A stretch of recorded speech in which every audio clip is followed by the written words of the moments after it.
My name is Charles Gordone, and I am an American Negro, one of 20 million. I want to show you something of our life here.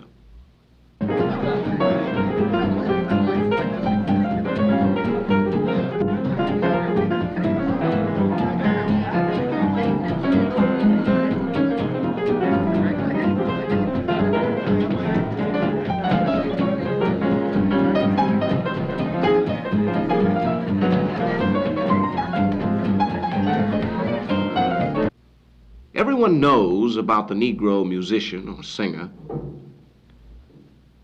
but here is an example of something that perhaps you haven't seen. Here in an operating room in one of New York's hospitals, a man's life is at stake. The surgeons are all Negroes. For many years now, Negro physicians and surgeons have practiced their professions in hospitals throughout our country.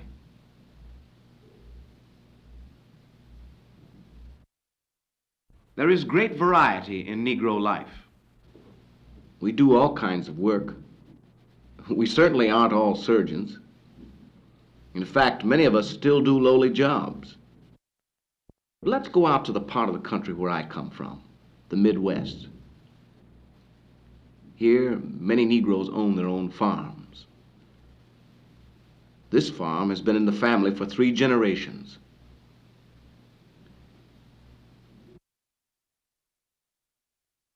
In this art center here in Manhattan, a well-known dancer teaches a class in modern techniques.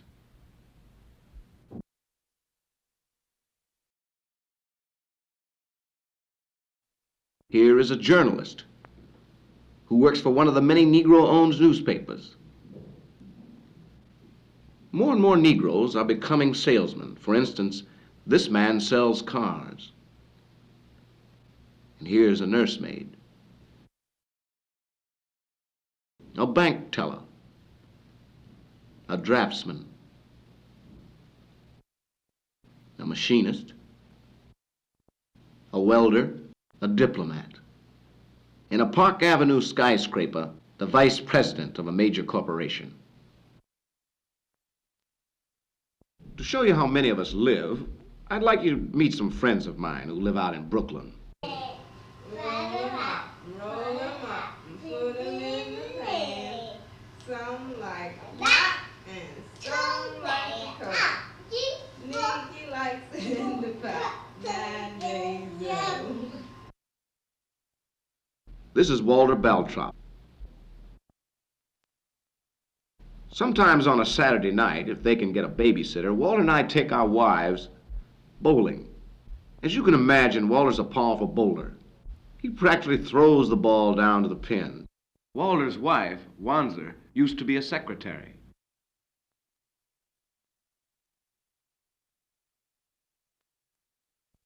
But Walter is a top-notch social worker. He works in a community center with young people. Tony's the oldest child. She already attends nursery school. She's 3 years old and has a great personality.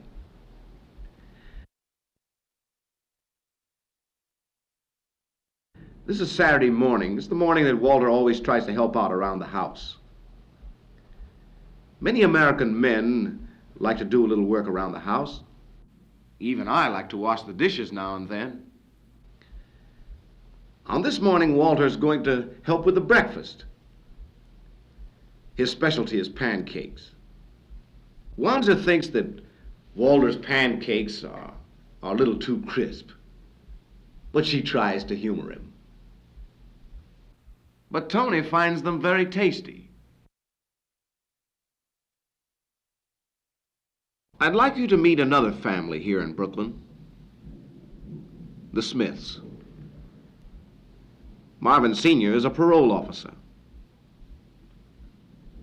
This is a very festive day, a very special day. Their 2 sons, aged 9 and 7, are excited as they await the arrival of the grandparents. Today is Thanksgiving. Thanksgiving dinner is one of the great American customs. It is a day when families get together. On this day, it just wouldn't be right without a turkey. It's been a long day for Mrs. Smith, who was expecting a third child.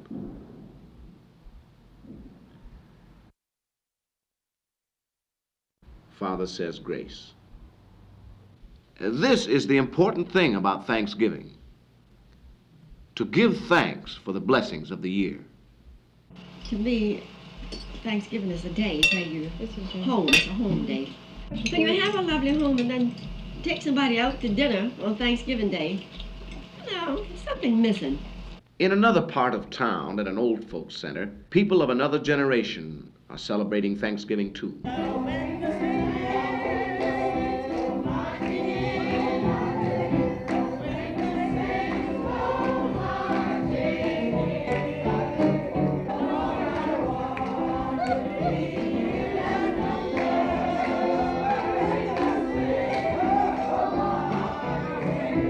This is Harlem.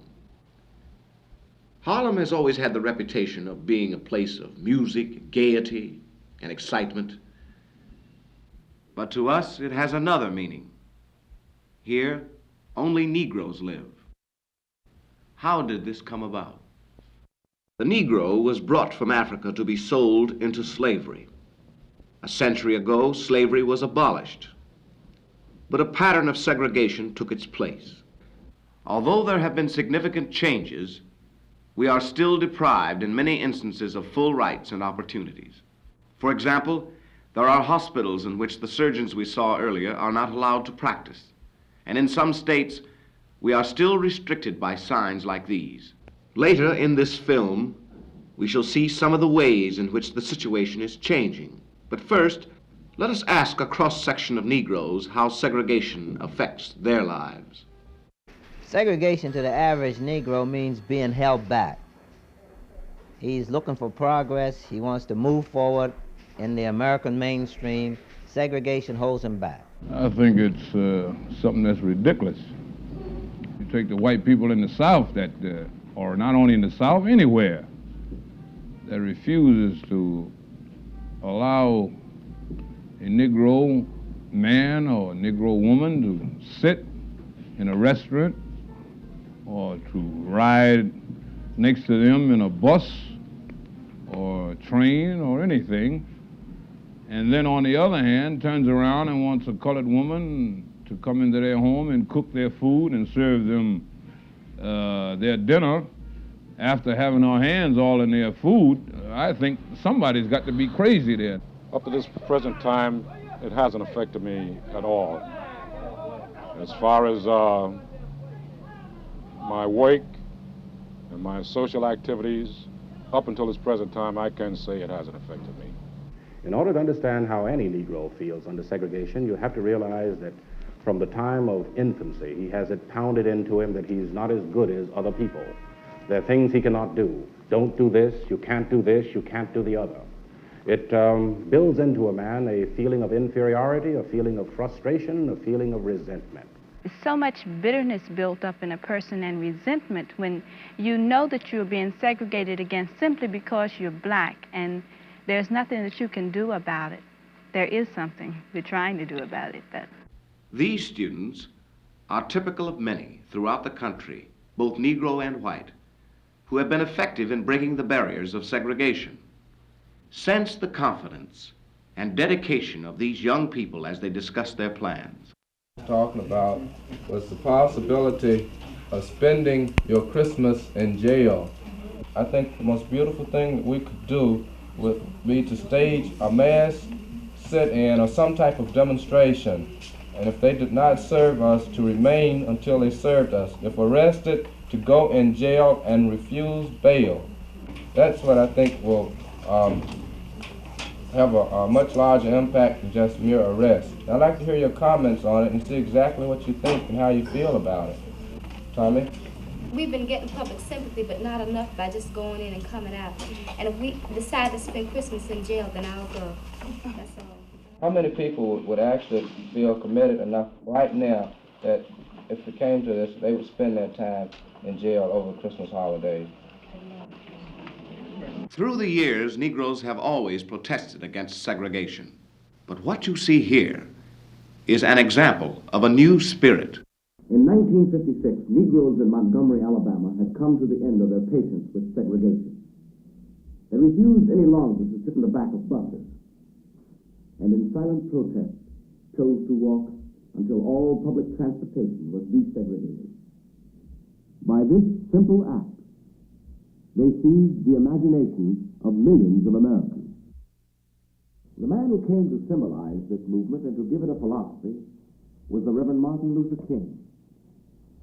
He preached nonviolence as the means for Negroes to attain their rights. These were the principles of Mahatma Gandhi. Nonviolence proved successful, and the buses of Montgomery were desegregated. One of the most dramatic applications of the principles of nonviolence came with the Freedom Rides. These were organized by the Congress of Racial Equality, whose members, both Negro and white, determined to challenge the practice of providing separate facilities for Negro and white travelers in the South. From all over the country, mixed groups traveling by bus entered the South. They entered segregated waiting rooms and restaurants in many southern cities.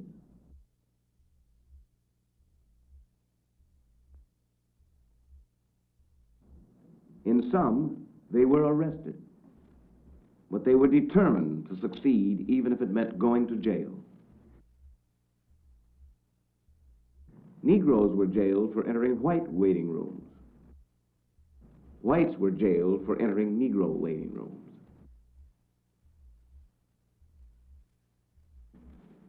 Over 300 Freedom Riders went to jail. Nearly half of those were white. Nearly half were women. Once again, the principles of nonviolence proved their effectiveness. For an evaluation of the Freedom Rides, we asked James Farmer, National Director of the Congress of Racial Equality. Rarely in American history has anything been so successful as the Freedom Riders in the attack upon segregation. Before the Freedom Rides began, most of the bus terminals were segregated, especially in the Deep South. But as a result of the Freedom Rides, the Interstate Commerce Commission issued a ruling which went into effect on November 1st, ordering that all the segregation signs must come down in the terminals and that in their place must be posted desegregation signs. How is it that these events had not taken place earlier? We asked Roy Wilkins, Executive Secretary of the National Association for the Advancement of Colored People. Well, of course, for many years, the Constitution and the Bill of Rights and the declarations therein were on the side of minorities and individual freedom, but the enforcement of the law was not. However, over the years, the Supreme Court has handed down a number of decisions in voting rights, in matter of service on juries, in housing, and in education, which have given the federal government the power to proceed. Now, these decisions were won largely, but not exclusively, by NAACP attorneys. With the legal framework now firmly in hand, the federal government is free to proceed and act to enforce the rights of its citizens. Shortly after the war, President Truman ordered segregation to be ended in the armed forces. However, because of the nature of our Constitution, the President cannot just do away with segregation by a stroke of the pen, but through the actions of the federal government, state governments, organizations, and individuals, progress has been made in a number of areas. Let's have a look at three of these: voting, housing, and education. First, voting. Here is Robert Kennedy, the Attorney General, speaking to the press on this question. We have found a pattern of discrimination in some sections of the United States, which have used literacy tests to deprive really tens of thousands of our citizens the right to vote because of their color. This legislation will rectify that situation. Ralph Metcalfe, a Chicago alderman, on the Negro's power as a voter. Well, I would say that the power of the Negro vote is increasing by each election because the Negro now is becoming more aware of his position in the electoral field as a result of many of the things that are happening today. And I think he's been being more discriminating in his voting He's being acutely aware of those candidates who he thinks will espouse his own cause and therefore votes in larger numbers now. In some cases, the Negro's vote is crucial and often carries the balance of power. As a result, more and more Negroes are running for political office in the United States. The Constitution stands for, and we as taxpayers demand. I'm delighted to be on what I think is one of the finest tickets that's been offered to our state for many years.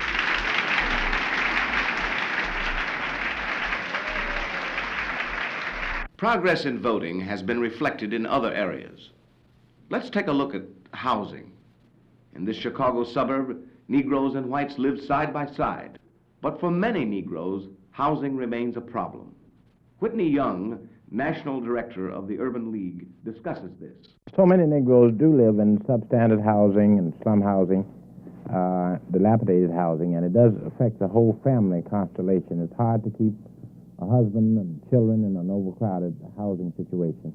It is no secret that in this country there is a disproportionate number of Negro citizens who are on the welfare rolls, disproportionate amount of total social disorganization. Although many Negroes still live in substandard housing, there has been a tremendous movement into better homes. To facilitate this, several states have passed laws prohibiting discrimination in housing. And recently, the President signed an order prohibiting discrimination in housing built with federal support.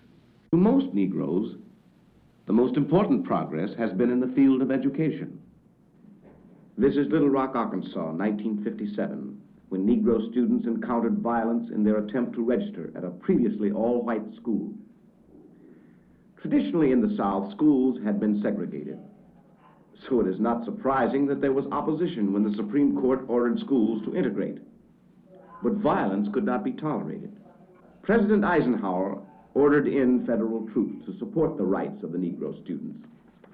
To the eyes of the world, the fact of violence tended to obscure the true meaning of Little Rock. Its importance was that it demonstrated to those who opposed integration that they would ultimately have to give way. Negroes' rights would be upheld by the federal government. Eventually, these students were admitted, educated, and graduated. Today in Little Rock, this school is peacefully integrated. Year by year, integration of schools has proceeded, but there have been some holdouts. One of these was the University of Mississippi. In 1962, the Little Rock story was repeated there, when President Kennedy sent in federal troops to ensure James Meredith's right to enroll and to pursue his studies. In many areas of our country, schools have never been segregated. For example, I went to integrated schools all my life. This is one of the high schools in the part of the country where I spent my youth, Indiana. Here, the students come to school at 7 in the morning. Already, the basketball team is practicing. The team is composed of both Negroes and whites. He kicked it out. It's Green's ball, boys. Let's get hustled down. That's the way to handle it, Willie. Gray a little tighter defensively. Get up on him. Move it, move it. Swing it around. Somebody got to get on time. Get out there. Help, help, Ben, help. We asked the principal to tell us about his school. In this school, we have about 10% of Negro students. Now, we have no problems, really, racially at Washington, and I think principally because the students are very clever and very able in handling their problems. There is no conflict.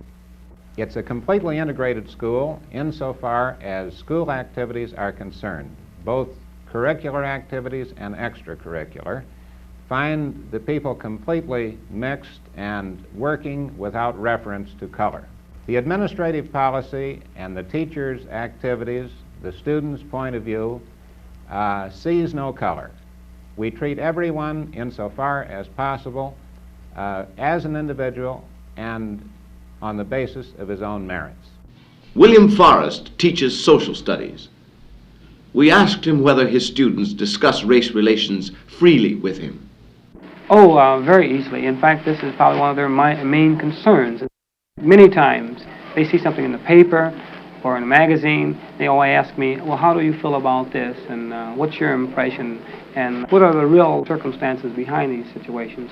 Sometimes we step on a few toes, and I think we have to, some basic beliefs and concepts that probably mom or dad or a grandparent had, and perhaps they even believe this themselves until they get involved in a situation where the facts are put forth and they can realize for themselves that perhaps mom and dad have been wrong.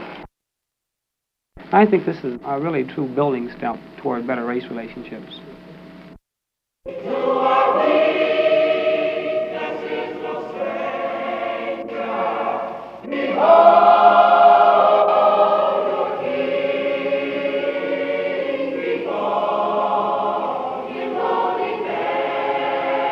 As you have seen, although we in America have some way to go in improving race relations, we have already come a long way.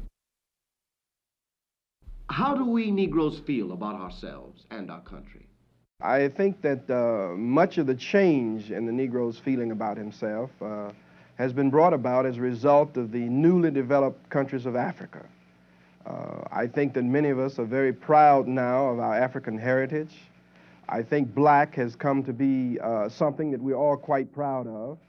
I stay in America because this is the only country that I know. It's the country that I have fought in wars to defend because its principles I believe, and because it provides me the opportunity to fight for the things I believe in. The vast majority of Negroes feel this way, that there is nothing wrong with the United States or our democracy that we can't correct. There is always that hope, that strong feeling that we can correct the situation if we can pull a few of these knuckleheads together and bump their heads and make them understand that this is what was meant as the American ideal. This is my home, and though in many instances it has caused me pain, I am first of all an American. I think that there are many indications of extreme tension which produce hostility. The Meredith case at the University of Mississippi is probably the best example of this. It's been a long time since we've had anything that was this violent, this upsetting. But I think that this is because, on the whole, things are improving, but moreover, everybody knows that things have to improve.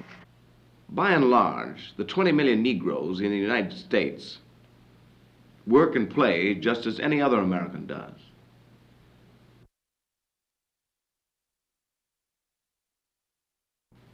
Of course, the pursuit of equal rights is uppermost in all our minds. We know that the responsibility of being an American is part of that pursuit. But in terms of everyday living, what we basically enjoy is pretty much what every American enjoys.